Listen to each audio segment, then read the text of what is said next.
नमस्कार दोस्तों, स्वागत है आप सभी का आपकी अपनी YouTube channel Shyam class study में। आज के इस वीडियो में उत्तर प्रदेश पुलिस परीक्षा में पूछे जाने वाले हिंदी के 37 अति महत्वपूर्ण प्रश्नों का प्रैक्टिस सेट लेकर के आया हूं, जो आने वाली यूपी पुलिस परीक्षा के लिए अत्यंत महत्वपूर्ण प्रैक्टिस सेट है। अगर आप लोग दिन रात मेहनत करके यूपी पुलिस में वर्दी पाने का सपना देख रहे हैं तो आपको हमारे इस प्रैक्टिस सेट में कम से कम 37 में से 25 पेज तो आपको सही करने ही होंगे। अगर आप 25 पेज भी सही नहीं कर पा रहे हैं तो आप टाइम पास कर रहे हैं, अपना कीमती समय आप बर्बाद कर रहे हैं।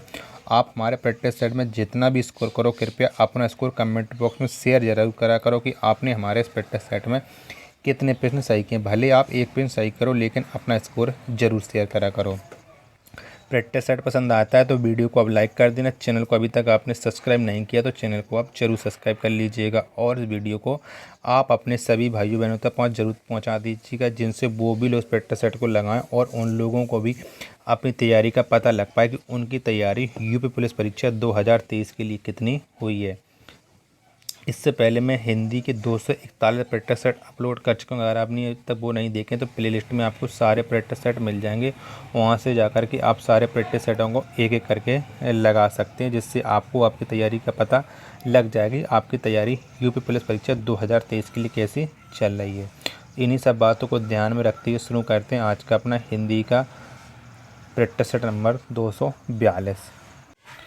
तो क्वेश्चन है आपके सामने 44 उससे 37 से लेकर के मैंने 43 तक जो प्रश्न थे वो गद्यांश के थे, तो मैंने उन्हें हटा दिया, क्योंकि आप गद्यांश को तो हर एक व्यक्ति सॉल्व कर सकता है। तो इसलिए मैं आपको खाली प्रश्न करा रहा हूँ, जिससे आप अपनी तैयारी का पता लगा सकते हैं। तो क्वेश्चन है आपके सामने कि अंधेर नगरी के लेखक हैं, तो कौन है अंधेर नगरी के लेखक? तो इसके लेखक हैं भारतेंदु हरिश्चंद्र। कौन? भारतेंदु हरिश्चंद्र है अंधेर नगरी के लेखक। ऑप्शन नंबर सी इसका राइट आंसर हो जाएगा। नेक्स्ट है आपके सामने कि निम्नलिखित में से कौन सा निबंध हजारी प्रसाद द्विवेदी का नहीं है? तो कौन सा नहीं है हजारी प्रसाद द्विवेदी का निबंध इन चारों में से? तो हजारी प्रसाद द्विवेदी का चिंतामणि हजारी प्रसाद द्विवेदी का निबंध नहीं है, ये रामचंद्र शुक्ल का निबंध है। तो ऑप्शन नंबर सी इसका राइट आंसर हो जाएगा। नेक्स्ट है आपके सामने कि परमाल रासो किसके द्वारा रचित है? तो किसके द्वारा रचित है परमाल रासो, ये आपको बताना है। परमाल रासो किसने लिखी है? तो ये लिखी है जगनिक ने। किसने? जगनिक ने लिखी है Parmal Raso. Option number B इसका राइट आंसर हो जाएगा। रामचरितमानस की भाषा क्या है? तो क्या है रामचरितमानस की भाषा? तो इसकी भाषा है अवधी का, और रामचरितमानस की भाषा है अवधी। ऑप्शन नंबर ए इसका राइट आंसर हो जाएगा। नाक का बाल होना मुहावरे का अर्थ है, तो इस मुहावरे का क्या अर्थ हो जाएगा? नाक का बाल होना। तो इस मुहावरे का अर्थ हो जाएगा अधिक प्रिय होना। क्या? अधिक प्रिय होना। नाक का बाल होना मुहावरे का अर्थ है। ऑप्शन नंबर सी इसका राइट आंसर हो जाएगा। आगे कुआ पीछे खाई लोकोक्ति का अर्थ है, तो इस लोकोक्ति का क्या अर्थ है? आगे कुआ पीछे खाई। तो इस लोकोक्ति का अर्थ है हर तरह विपत्ति होना। क्या? हर तरह विपत्ति होना। आगे कुआ पीछे खाई लोकोक्ति का अर्थ है।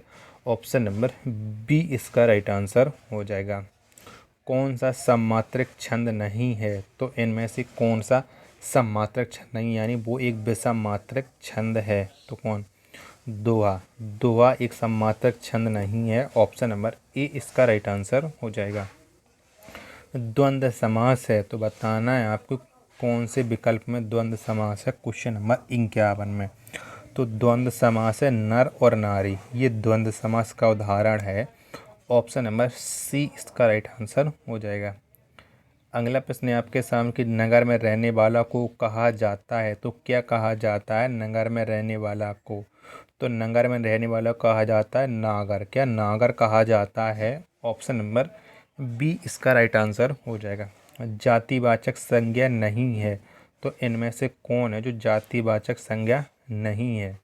तो शैशव। कौन? शैशव ये जातिवाचक संज्ञा नहीं है। ऑप्शन नंबर डी इसका राइट आंसर हो जाएगा। क्वेश्चन नंबर अगला आपके सामने की चुंगन में कि निम्न में से किस वाक्य में संप्रदान कारक है? तो कौन से वाक्य में है संप्रदान कारक, ये आपको बताना है। तो किस में है? तो संप्रदान कारक है राजा ने निर्धनों को कम्बल दी। क्या? राजा ने निर्धनों को कम्बल दी, ये संप्रदान कारक का उदाहरण है। ऑप्शन नंबर सी इसका राइट आंसर हो जाएगा। अगला प्रश्न है आपके सामने, वह स्वतः ही जान जाएगा में वह सर्वनाम है, तो इसमें कौन सा सर्वनाम है कि वह स्वतः ही जान जाएगा, तो कौन सा है, तो इसमें सर्वनाम है पुरुषवाचक सर्वनाम। कौन? पुरुषवाचक सर्वनाम है। ऑप्शन नंबर बी इसका राइट आंसर हो जाएगा।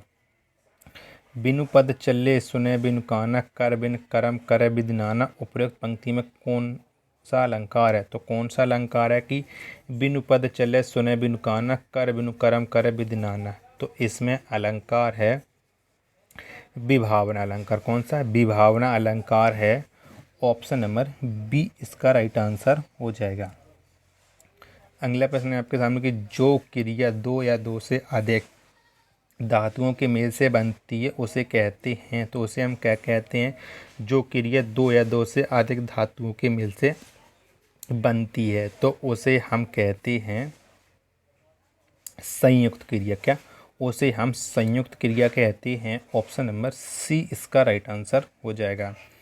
किंतु परंतु बल्कि तथा इसलिए निम्नलिखित में से क्या है, तो ये क्या है? किंतु परंतु बल्कि तथा इसलिए, तो ये हैं एक अव्यय। क्या? ये अव्यय हैं। ऑप्शन नंबर डी इसका राइट आंसर हो जाएगा। हल्दी का तत्सम है, तो कौन सा है? हल्दी का तत्सम ये बताना है, तो हल्दी का तत्सम है हरिद्रा। क्या? हरिद्रा, ये हल्दी का तत्सम है। ऑप्शन नंबर बी इसका राइट आंसर हो जाएगा। नेक्स्ट है आपके सामने कि निम्नलिखित में से तद्भव रूप को चिन्हित कीजिए, तो आपको बताना है कि इनमें से कौन सा जो शब्द है वो तद्भव शब्द है, तो इनमें से तद्भव शब्द है श्राप। कौन? श्राप इसमें तद्भव शब्द है। ऑप्शन नंबर ए इसका राइट आंसर हो जाएगा। अगला प्रश्न है आपके सामने कि निम्नलिखित में से कौन सा अंतःस्थ व्यंजन नहीं है, तो इनमें से कौन सा वो एक अक्षर है जो अंतःस्थ व्यंजन नहीं, तो कौन सा नहीं है, तो इसमें से जो हा, ये अंतःस्थ व्यंजन नहीं है। ऑप्शन नंबर डी इसका राइट आंसर हो जाएगा। वर्ग टा का उच्चारण स्थान है, तो कौन सा है वर्ग टा का उच्चारण स्थान, तो वर्ग टा का उच्चारण स्थान है मूर्धा। कौन? मूर्धा है वर्ग टा का उच्चारण स्थान। ऑप्शन नंबर सी इसका राइट आंसर हो जाएगा। पावक का सही संधि विच्छेद है, तो पावक का सही संधि विच्छेद क्या है, तो इसका सही संधि विच्छेद है पौ प्लस आक। क्या? पौ प्लस आक, ये पावक का सही संधि विच्छेद है। ऑप्शन नंबर डी इसका राइट आंसर हो जाएगा। नेक्स्ट है आपके सामने कि निश्चल में कौन सी संधि है, तो कौन सी संधि है निश्चल शब्द में, तो इसमें संधि है विसर्ग संधि। कौन? विसर्ग संधि है निश्चल में। ऑप्शन नंबर बी इसका राइट आंसर हो जाएगा। नेक्स्ट प्रश्न है आपके सामने कि मैथिली शुद्ध वर्तनी का चयन कीजिए, तो आपको बताना है कौन सा वाक्य मतलब कौन सा जो शब्द है जो शुद्ध लिखा गया है, कौन सा लिखा गया है, तो ये मैथिली शरण। कौन? मैथिली शरण, ये शुद्ध लिखा गया है। ऑप्शन नंबर डी इसका राइट आंसर हो जाएगा। आ या बा प्रत्यंत पुल्लिंग शब्दों को स्त्रीलिंग बनाने के लिए उनमें आ या बा के स्थान पर जोड़ा जाता है, तो क्या जोड़ा जाता है ये आपको बताना है। तो आ या बा के स्थान पर जोड़ा जाता है या। क्या?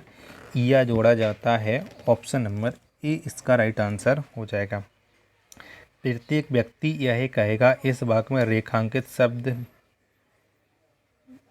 का वचन है, तो बताना है कि आपको प्रत्येक कौन सा है, एक वचन है, बहुवचन है कि द्विवचन है। तो जो प्रत्यय है यह एक वचन शब्द। कौन? प्रत्यय एक वचन शब्द है। ऑप्शन नंबर बी इसका राइट आंसर हो जाएगा। अनुस्वार में किसका प्रयोग हुआ है, तो कौन सी उपसर्ग है अनुस्वार में, ये आपको बताना है। तो अनुस्वार में उपसर्ग है अनु। क्या? अनु है अनुस्वार में उपसर्ग। ऑप्शन नंबर सी इसका राइट आंसर हो जाएगा। लघुता में किस प्रत्यय का प्रयोग हुआ है, तो लघुता में कौन सा प्रत्यय है ये आपको बताना है। तो लघुता में प्रत्यय है ता। क्या? ता है प्रत्यय। ऑप्शन नंबर ए इसका राइट आंसर हो जाएगा। निम्नलिखित में से अशुद्ध वाक्य का चयन कीजिए। तो बताना है आपको इनमें से कौन सा वाक्य है जो अशुद्ध लिखा गया, जबकि 3 हैं वो शुद्ध लिखे गए हैं। तो पहला देखते हैं, श्री कृष्ण के अनेकों नाम है।